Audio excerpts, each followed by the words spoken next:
नागरिकता का सबसे पुख्ता प्रूफ मिल गया है। नागरिकता को लेकर सारा टेंशन ख़त्म। काफ़ी बड़ी अपडेट निकल कर आ रही है भारत के मुसलमानों के लिए। भारत के मुसलमानों के लिए काफ़ी इम्पोर्टेंट वीडियो है, क्योंकि नागरिकता को लेकर सारा टेंशन ख़त्म हो चुका है। आज मैं आपको बताऊंगा कि नागरिकता को लेकर कौन सा डॉक्यूमेंट्स आपको बनाकर रख लेना है, और आइन यानी भारत का संविधान के बारे में भी आपको बताऊंगा कि नागरिकता को लेकर भारत का संविधान क्या कहता है। तो इसलिए इस वीडियो को पूरा ज़रूर देखना है। वीडियो को कहीं पर भी स्किप बिल्कुल भी नहीं करना है। देखिए, जब से विदेश मंत्रालय की तरफ से, विदेश मंत्रालय के अधिकारी के तरफ से ये बयान आया है, तब से पूरे भारत में पासपोर्ट को लेकर हड़कंप मचा हुआ है। पूरे भारत में एक तरीके से पासपोर्ट को लेकर लोग पूछ रहे हैं कि क्या ये भारत की नागरिकता का प्रूफ नहीं है। पूरे भारतवासी घबराए हुए हैं, ख़ास तौर पर मुस्लिम समाज के लोग और भी ज़्यादा घबराए हुए हैं। लेकिन आप लोगों को मालूम है कि अभी किस तरीके से भारत के मुसलमानों के लिए माहौल को क्रिएट किया जा रहा है। लेकिन आपको टेंशन नहीं लेना है, आपको बिल्कुल भी घबराने की ज़रूरत नहीं है। आज मैं आपको बताऊंगा कि भारत का जो अनुच्छेद 5 से 11 नागरिकता को लेकर क्या कहता है। एक एक करके आपको इस वीडियो के अंदर बताऊंगा, तो वीडियो को लास्ट तक ज़रूर देखना है। देखिए, भारत के संविधान 1955 के एक्ट के हिसाब से यहाँ पर क्या बताया गया है। सबसे पहले नंबर पर अनुच्छेद 5 देखिए, संविधान के प्रारंभ पर नागरिकता 26 जनवरी 1950 को जो भी व्यक्ति भारत में अधिवास यानी कि डोमिसाइल रखता था और संविधान में बताई गई शर्तें पूरी करता था, वो भारत का नागरिक माना गया है। देखिए, यहाँ पर साफ साफ बताया गया है कि जो भी व्यक्ति 1950 में भारत के अंदर रह रहा था, जो उसके पास भारत में डोमिसाइल थी और वो संविधान में बताई गई वो शर्तें पूरी कर रहा था, जो एक्ट बना था वो पूरी शर्तें उसके अंदर पाई जा रही थी, तो वो भारत का नागरिक माना गया। ये साफ साफ यहाँ पर बताया जा रहा है। तो इससे क्या पता चलता है कि अगर आपके पूर्वज जैसे आपके दादा दादी पहले से 1950 से पहले से भारत में पैदा हुए और उनके पास कोई डोमिसाइल भी अगर है या कोई निवास प्रमाण पत्र है, तो उनके ज़रिए से दोनों को नागरिकता मिलेगी। जैसे आपके दादा परदादा अगर भारत के नागरिक हैं और 1950 से वो भारत के अंदर या उससे पहले से रह रहे हैं, और जो संविधान में जो नियम बताया गया है, जो शर्तें जो बताई गई है, अगर वो पूरी कर रहा है, तो उसके ज़रिए से उनके बाप को और उसके ज़रिए से उनके पुत्र को भी भारत की नागरिकता मिलेगी। लेकिन शर्त यही है कि जो 1950 का जो यहाँ पर नियम है और जो शर्तें पूरी कर रहा है नागरिकता का, उनको भारत की नागरिकता यहाँ पर मिल जाएगी। उसके बाद देखिए अनुच्छेद 6, इसके अंदर देखिए क्या बताया गया है। पाकिस्तान से आए व्यक्ति के नागरिकता का अधिकार, यानी पाकिस्तान से जो भारत के अंदर जो लोग आए हैं उनकी नागरिकता के अधिकार क्या है। तो देखिए यहाँ पर बताया गया 1947 के बाद भारत में आए व्यक्ति को नागरिकता का अधिकार मिला है, लेकिन उनको नागरिकता का अधिकार कैसे मिला? यानी जो वो चले गए और फिर वो भारत में आए और उनके लिए जो अलग से नियम बनाया गया था, उस नियम को उन लोगों ने अगर पूरा किया है तो उनको भी भारत की यहाँ पर नागरिकता मिली थी। तो ये साफ साफ अनुच्छेद 6 के अंदर बताया गया है।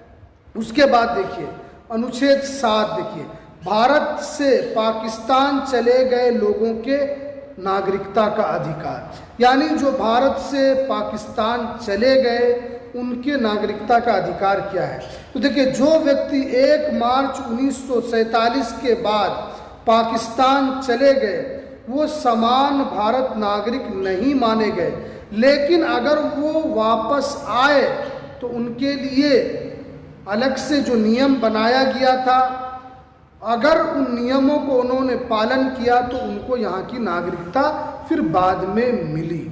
यहाँ पर साफ साफ बताया गया है अनुच्छेद 6 में 1947 के बाद जो भारत में आए उनको भी नागरिकता मिला है, लेकिन जो नागरिकता की शर्तें हैं, जो नागरिकता के लिए ज़रूरी है, अगर वो पूरी तौर पर उस नियम को फॉलो किया है उनको भी नागरिकता मिली है।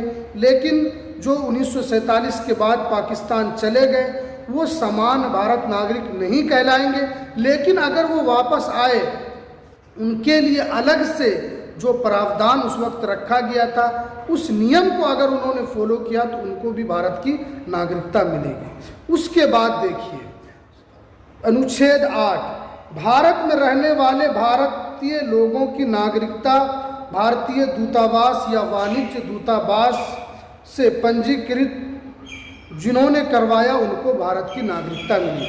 देखिए, जो भारत से बाहर में रहते थे अगर वो भारत की नागरिकता वो लेना चाह रहे थे तो उसके लिए जो भारतीय दूतावास है या वाणिज्य दूतावास है वहाँ पर उन्होंने पंजीकरण कराया तो उनको भी भारत की नागरिकता मिली, पूरी शर्तें मुकम्मल करने के बाद। उसके बाद देखिए अनुच्छेद 9, अगर कोई आदमी भारत का है यानी कोई व्यक्ति भारत का है और दूसरे देश में नागरिकता प्राप्त कर ली है तो वो भारत का नागरिक नहीं माना जाएगा। ये यहाँ पर जो बताया गया है कि कोई भारतीय व्यक्ति है लेकिन वो विदेश में जाकर किसी देश की नागरिकता ले ली है तो उनका जो नागरिकता है ऑटोमेटिक भारत से ख़त्म हो जाएगा, क्योंकि भारत जो देश है यहाँ पर एकल नागरिकता का प्रावधान है, यहाँ पर डुअल नागरिकता नहीं है। जैसे आप दूसरे देश में जाएंगे अमेरिका वगैरह में और दूसरे जगह में तो आप जिस देश में पैदा हुए वहाँ के भी आप नागरिक हैं, उसके अलावा आपको दूसरे देश की भी नागरिकता का प्रावधान होता है। लेकिन भारत में ऐसा प्रावधान नहीं है, आप कहीं भी एक ही देश के नागरिक हो सकते हैं, ये साफ साफ यहाँ पर बताया गया। उसके बाद देखिए अनुच्छेद 10, नागरिकता की निरंतरता भारत के संसद के द्वारा बनाए गए कानून के हिसाब से ही होगा। यानी यहाँ पर बताया गया है कि नागरिकता की निरंतरता जो है ये भारत की संविधान जो है उसी के कानून के हिसाब से बनाया गया है। कानून जो बना है 1955 का जो एक्ट है जिसके अंदर तब्दीली की गई है और जो भी नागरिकता मिलेगी वो 1955 के एक्ट के हिसाब से ही आपको नागरिकता दी जाएगी। इसमें कोई भी अलग से प्रावधान नहीं है, क्योंकि जो भी 1955 में संशोधन हुआ है उसी संशोधन के हिसाब से 1955 का जो एक्ट है उसी के हिसाब से आपको नागरिकता मिलेगी। उसके बाद देखिए अनुच्छेद 11, संसद को पूरा इख्तियार है और जो केंद्र में जिसकी सरकार है उसको पूरा इख्तियार है कि वो आपसे नागरिकता के लिए कह सकता है।